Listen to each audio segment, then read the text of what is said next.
wa huwa yad'u ila kitabih yaqulu bilisanin sarihin fasihin wa man azlamu mimman iftara 'ala Allahi kadhiba aw qala uhiya ilayya wa lam yuha ilayhi. Nah, maka tentunya Nabi Muhammad sallallahu alaihi wasallam tidak pernah mengada-ngada. Maka semua yang telah disampaikan oleh beliau itu merupakan wahyu dari Allah Subhanahu wa taala. Allah berfirman surat Al-An'am ayat 93. Wa man azlamu mimman iftara 'ala Allahi kadhiba, dan siapakah yang lebih zalim dari orang yang membuat kedustaan terhadap Allah. Jadi dia mengaku sebagai nabi, atau dia mengaku apa yang telah disampaikan itu dari firman, atau dia berdusta, maka tentunya orang seperti itu adalah orang yang paling zalim, karena Allah berfirman, dan siapakah yang lebih zalim dari orang yang membuat kedustaan terhadap Allah. Aku sebagai nabi, aku diberi wahyu, atau yang berkata telah diwahyukan kepada saya, padahal tidak ada diwahyukan sesuatu pun kepadanya. Maka tentunya apa yang telah disampaikan oleh Nabi Muhammad sallallahu alaihi wasallam itu benar dari Allah Subhanahu wa taala. Wa yaqulu wa qad khaba man iftara. Allah berfirman surat Taha ayat 61,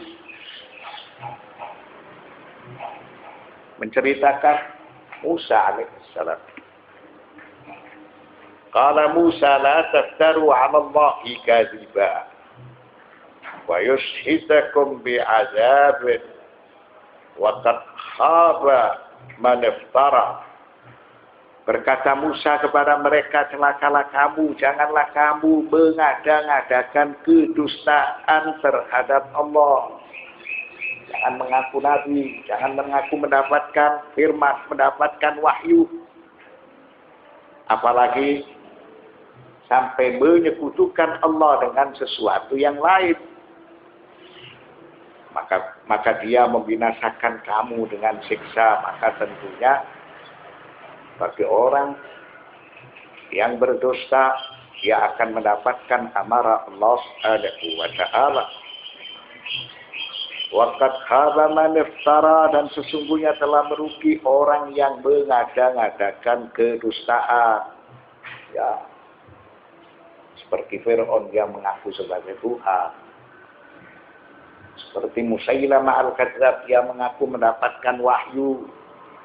Maka mereka ini orang-orang yang mendapatkan amarah dari Allah Subhanahu wa taala. Kan tetapi apa yang telah disampaikan oleh Nabi Muhammad sallallahu alaihi wasallam itu benar dari Allah. Itu wahyu dari Allah. Wa fi tafsir at-Tabari anna Ibn Abbas tilmid al-Imam Ali sa'ala an qawlihi ta'ala sab'a samawatin wa minal arli mithlahun faqala law haddattukum an tafsiriha lakafartum bitakdzibikum biha lianna uqulahum la tahtamilu wa yasukkuna fi sidqil Qur'an. Dalam kitab tafsir At-Tabari, riwayat dari Ibnu Abbas. Siapakah Ibnu Abbas? Ibnu Abbas adalah salah seorang murid Al-Imam Ali bin Abi Thalib alaihissalam. Ibnu Abbas, dia bertanya kepada Ali tentang makna atau penafsiran ayat sab'a samawatin wa minal arli mithlahun.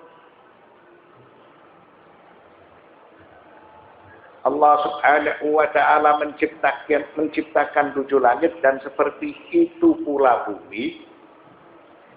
Maka Ali bin Abi Thalib alaihissalam menjelaskan kepada Ibnu Abbas, "Lau haddatsukum an tafsiriha lakafartum bitakdzibikum biha." Kalau aku ceritakan kepadamu secara detail tentang penafsiran ayat tersebut, ya Allah menciptakan 7 langit dan seperti itu pula bumi, maka kamu akan kufur dan kamu akan mendustakan, karena wawasan manusia ketika itu terbatas.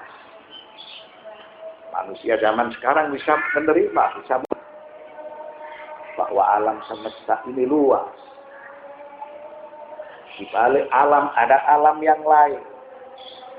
Di balik alam ada alam yang lain. Tapi pada saat itu apabila keterangan tersebut dijelaskan oleh Ali kepada masyarakatnya, maka mereka akan kufur dan mereka akan membohongkan bahwasanya firman itu tidak benar. Li'anna uqulahum la tahjamil fayashukkuna fi sidqil Qur'an. Apa mereka akan kufur dan membohongkan apabila dijelaskan secara detail, karena akal mereka tidak mampu. Akhirnya mereka meragukan Al-Quran. Ya tanazzalul amru bainahum. Allah berfirman,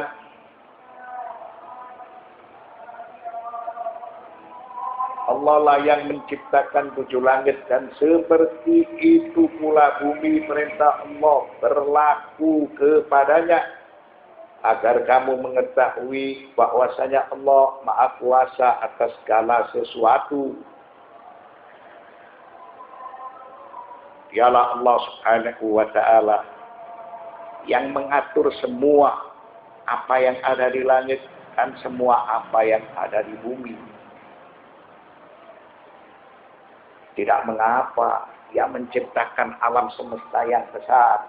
Alam semesta yang besar itu didapatkan 7 alam yang lain. Didapatkan bintang ke bintang, didapatkan bumi, didapatkan kehidupan. Itu tidak sulit bagi Allah Subhanahu wa ta'ala, karena ilmu Allah meliputi atas segala sesuatu. Dan semua itu dilakukan oleh Allah sesuai dengan maslahat kehidupan. Maka semuanya dipelihara, diberi rezeki, diberi kebutuhannya. Itu semata hanya menunjukkan keagungan Dia dan menunjukkan kebesaran Dia. Lita'alamu annallaha ala kulli syai'in qadir wa annallaha qad ahata bi kulli syai'in ilma. Agar kamu mengetahui bahwasanya Allah Maha Kuasa atas segala sesuatu dan sesungguhnya Allah ilmunya benar-benar meliputi segala sesuatu. Maka Allah Subhanahu wa ta'ala menciptakan langit dan bumi itu memiliki hikmah, memiliki maslahah, dan supaya kamu yakin bahwa Allah Subhanahu wa ta'ala itu zat yang kuasa secara mutlak. Dialah Allah Subhanahu wa ta'ala yang kelak akan membangkitkan manusia dari liang lahatnya.